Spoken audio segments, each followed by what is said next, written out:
Ustadz, qadarullah, ana punya banyak karyawan. Kenapa dia nggak mengatakan alhamdulillah, ana punya banyak karyawan? Karena semuanya itu dengan takdir Allah. Tapi qadarullah itu lebih disebutkan, yang Nabi anjurkan itu kalau kita kena musibah. Qadarullah Ustadz, ana ketemu antum. Musibah ini. Akhirnya ana merasa, loh ini musibah ketemu anak antum. Jadi katakan alhamdulillah, ketika nikmat katakan alhamdulillah. Tidak ada dalam catatan Allah yang bahasa Arabnya itu sudfah.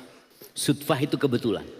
Semua dengan takdir Allah, nggak ada yang kebetulan. Tapi buat manusia banyak yang kebetulan. Buat kita. Maka ketika antum ngomong, ya Allah kebetulan anak ketemu sama antum ya, anak titipan nih. Maksud kebetulan dalam kamus manusia ini sesuatu yang tidak direncanakan. Itu maksudnya kebetulan. Bukan itu terjadi di luar takdir Allah. Semua terjadi dengan takdir Allah subhanahu wa ta'ala.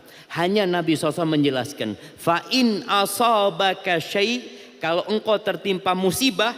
Fala taqul. Jangan mengatakan andai kata aku berbuat ini. Andai kata aku berbuat ini. Jangan. Tapi katakan qadarullah wa ma syaa fa'al. Itu udah takdir Allah dan Allah berbuat apa yang dia kehendaki.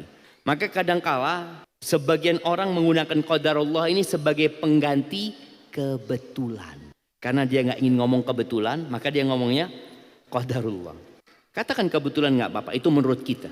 Tapi dalam catatan Allah itu sudah takdir Allah subhanahu wa ta'ala. Dan ketika antum ngomong seperti ini, katakan alhamdulillah ana punya banyak karyawan. Sebagai bentuk syukur kepada Allah subhanahu wa ta'ala.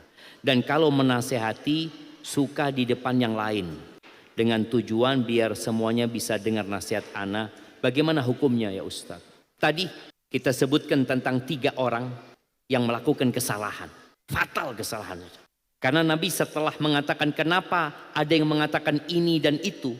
Di akhir dari nasihat Rasul SAW beliau mengatakan. Faman raghiba an sunnati falaysa minni. Barang siapa yang tidak suka dengan sunnahku bukan dari golonganku. Bayangin. Beliau menyebutkan aku ini sholat malam dan aku tidur. Aku puasa dan aku berbuka dan aku menikah dengan wanita. Maka barang siapa yang tidak suka dengan sunnahku, maka bukan dari golongan. Nabi tidak perlu menyebutkan 3 orang itu. Nabi tidak perlu memanggil 3 orang itu. Yang penting pesannya sampai kepada semua. Tadi ketika antum mau kasih nasihat di depan orang lain, takutnya dia malah tidak terima. Yang antum inginkan kan supaya kesalahan itu tidak terjadi. Maka cukup antum mengatakan ini ada kejadian seperti ini, seperti itu. Setelah antum kasih nasihat orang itu sendirian di dalam ruangan umpamanya dikasih teguran. Ketika di depan nggak perlu antum menyebutkan dia.